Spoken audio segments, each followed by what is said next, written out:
Now to split a big 8x4x3 bale of hay. So I've just got a tractor.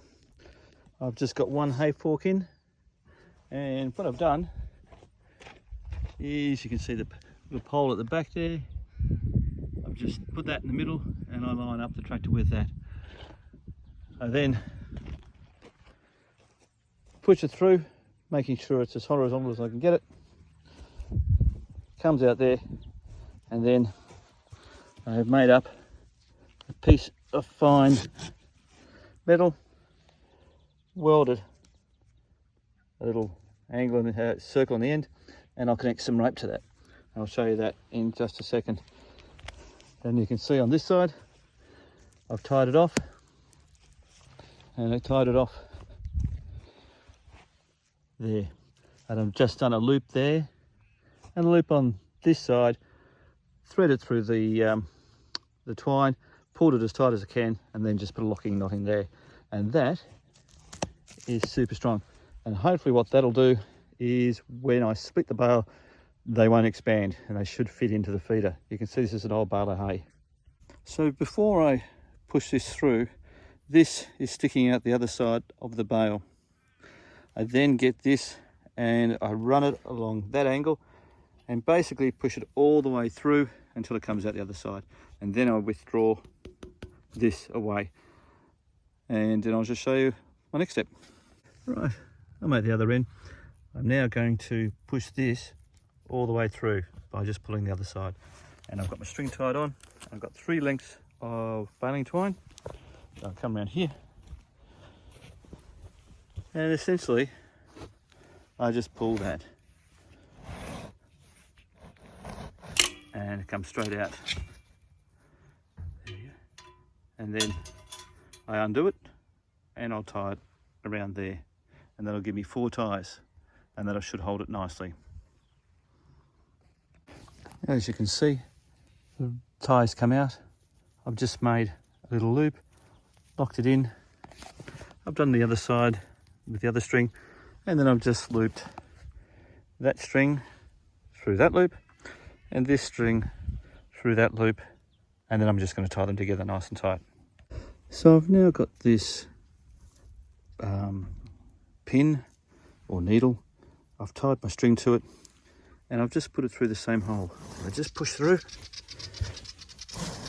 like that. This is tight, and one of the problems you do have is crossing this into that one, and then you lock the 2 bales together. With this, you will notice I've tied a couple of these together and there's a big knot. This knot will get caught on that if you've done this incorrectly. But because that's super tight and it's a reasonable size hole, this will slip straight through and you won't have any problems. And then we just push it through. Now the next thing to do is to cut all these ties that go down, right down there. There's about 6-7 of them. I just cut on the knot and pull them all out, and that will hopefully allow this to now be in 2 halves. So I'll cut them and see how we go. Well, I've cut all the ropes. That's them there. It's now been held together by the baling twine. 4 on that side and 4 on that side.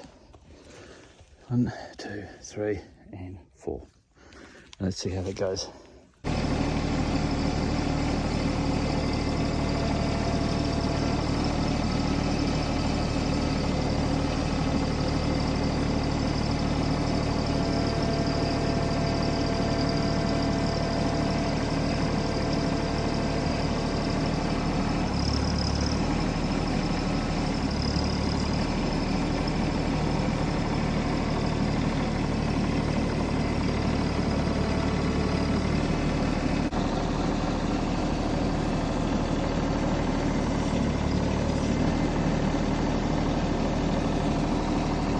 So this is my needle that I made to go through the hay. As you can see, it's just a couple of mil thick Rio. I think I just ripped it off some Rio from cementing. And then I just got a peg that I found somewhere, cut the end off and just welded that onto it. And I'll just tie this string onto there. The other thing that I use to drill the holes is this big piece of Rio bar. It's a bit bigger than I needed. And I just angle grind all the way down there, following these grooves here, and made a natural drill, which fits in to just a normal drill. So you can use that as an option to drill through your bales of hay, but you do need a decent drill to be able to get through. It's a fair bit of work, much easier with the tractor.